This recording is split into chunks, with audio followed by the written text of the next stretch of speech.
इस पार्ट में I am going to discuss electrical machine DC parts, and in this part I am going to discuss about the classification of DC machines.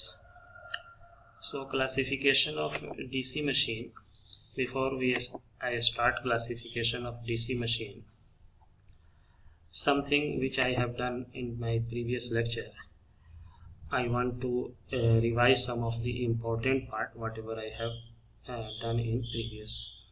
So in previous certain thing I want to revise you, like back EMF that is called EB, or armature EMF, it is also called armature EMF, and its value was equal to phi Z N P but divided by 60 A. Small a is written, but here I start writing capital A. So phi was flux per pole, Z was number of conductors, N was a speed of armature,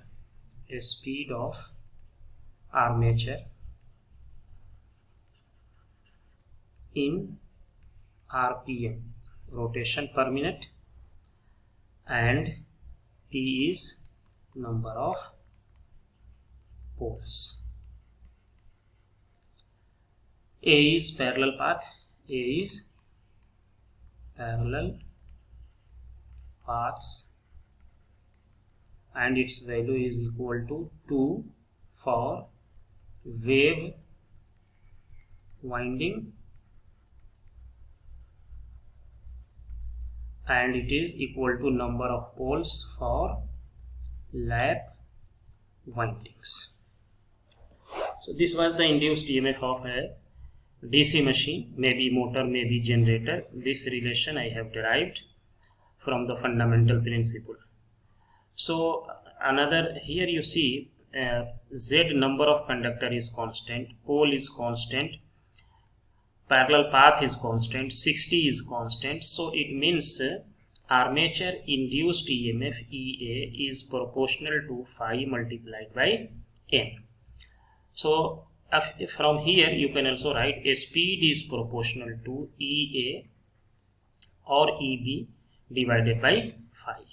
So these equations we have to use most of the places where we are going to discuss in coming videos. Another relation also I have discussed, that was related to torque. And torque relation, it is derived that torque is proportional to phi into Ia. Phi is the flux again, Ia is armature current. Ia is armature current. So up to this point I have discussed two very important relation regarding torque and armature induced EMF. These two equations are very important. When I use a speed control, then these two equations we need. When I solve some problem regarding to the speed and armature induced EMF, we need these two equations. In fact, you should keep these two equations in mind. Another relation also I have written, that power, this is mechanical power, is omega multiplied by torque, and if system is lossless, then I have told you it is EA into IA. This is armature power developed.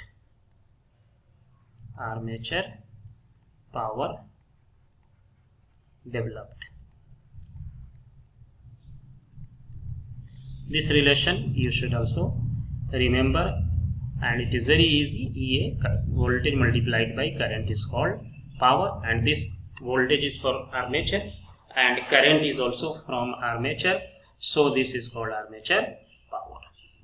Now I am going to discuss about the classification of DC machines. So you see DC machines classification here. Very easily you can understand this classification of DC machine. What is the basis of classification of DC machine? So first you understand the basis of classification of DC machine is excitation. Classification of DC machine is the basis of excitation. So based on excitation, if you see basis on the excitation means field flux. So based on that, these classifications were done. So basis of classification is excitation or field flux. So you see here DC machine is there. So DC machine has basically three types of classification, that is separately excited, self-excited and permanent excited. I will give you all this detail in coming PPT. Separately excited is there, means this field will be kept outside, it is not inside. And self-excitation means this field is taken from the current whatever going inside, it is taken. Permanent magnet is also placed there for the excitation. So three types of excitation are there. And from there mostly we study self-excitation. In our study we will be going to discuss only about the self-excited DC machines. Machines may be motor or generator. So it has three parts: self-excitation, shunt, series and compound. So based on the this flux flow, the excitation is called shunt or series or compound. I will show you later how it becomes a shunt, how it becomes series and how it becomes compound. And compound itself, motor has also two parts, that is cumulative compound and differential compound. And both of these, differential compound and cumulative compound, there is a short shunt and long shunt. So this will I will discuss later what is long shunt and what is short shunt. So up to now DC machine we have three type of DC machines: excitation, separately excited, self-excited and permanent magnet is there. So only we are going to discuss this part has three components: shunt, series and compound. Again compound has two parts: cumulative, differential, and both of these have windings: short shunt or long shunt. So we will discuss by circuit. You see here all classifications are given here, or diagram, equivalent circuit and diagram is given here. So you can see here very easily, you can understand the thing is that separately excited means this is field, and field how you create it, I have explained in my previous lectures, video 3-4, that how field is created. You can go through lecture number 4 or video number 4. So use 8 videos I have already made before this discussion. So you go through all these videos. So what is this field? Field means okay, this is a flux. It is nothing but it is a flux. And I told you what is the armature. So this is armature. Armature means rotor. This is rotor. And it is rotating. In fact, there is a winding on the armature. So and this armature winding, this portion is called, this is called brush, and this is called flux. When this flux suppose going and it rotor rotates, this rotor rotates, so induced EMF will be produced, and induced EMF is produced. So if you connect here load, output will be flowing. So here you can see very easily that the two arrows are shown here. One is this color, another is different color. So here this color is for motor. You can see motor operation means current is inside, and if current is outside it is for generator. So this field is outside, it is not inside the machine, so that is why it is called separately excited. Means this excitation is outside of the machine, so this is called separately excited. If this current is outside, it will be generator. If this current is inside and this current goes to the armature, so it is called motor. Another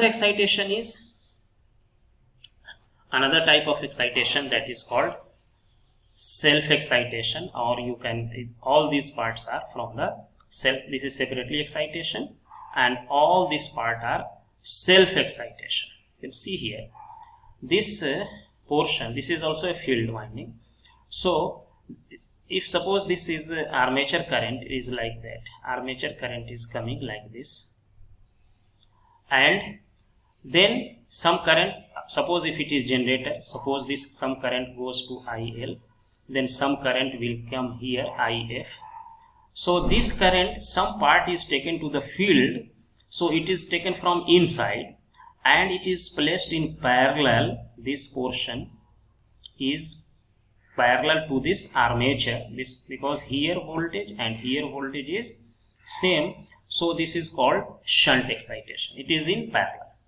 If it is motor, this current IL will be inside, armature current will go here, and some current will go again to the field direction. Field direction current remains same. Suppose if this is line current, then from here some armature current will go and some field current will go as per Kirchhoff current law. This current IL is coming here and armature current go this motor and field current will go here.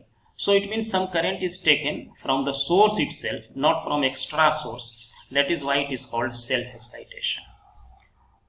Another is, this is you see here, this is also self-excitation, but excitation is series.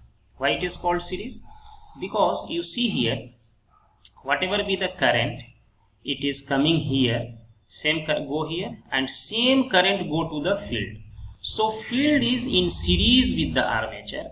This field is in series with the armature. Suppose some current here, current is coming, it will go here, it will go here, same current will go here and it come here like this, like this, like this, and out from here. So same current is going here, and armature current and field current here, armature and field current both are here same. That is why it is called series excitation, and this field is in series with the armature. That is why it is called series excitation. You can see here why it is put it like this, not here. You can put it here also, you can put it here, but it is not put it like this. There is a logic, there is a reason why it is not put it like this. Because this field should be at 90 degree with the armature. This field flux is, suppose this field flux is like this, this field flux is like this, and your armature is like this. So this is at right angle. It should be right angle. There is a certain advantage that I will discuss later, why it is placed at right angle. You see here it is also placed at right angle. It can be placed here like this. You can place it, or it can be shown like this. This can be shown, but this is also a shunt. And many machine book you will find that it is written like this, but actual thing is like this. It should be at right angle to this, because if it is right angle, the effect of this field and armature field will be, because when armature current start to flow, when armature current start to flow, it will also create flux. So the effect of this flux and this flux will be independent, means both will be at right angle. So this flux and this flux both are at right angle, so their effect will be neglected. That is why it is placed at 90 degree. So 90 degree placed so that the armature current when start to flow, it will also create field, and this field both do not interact each other, so it is placed at right angle.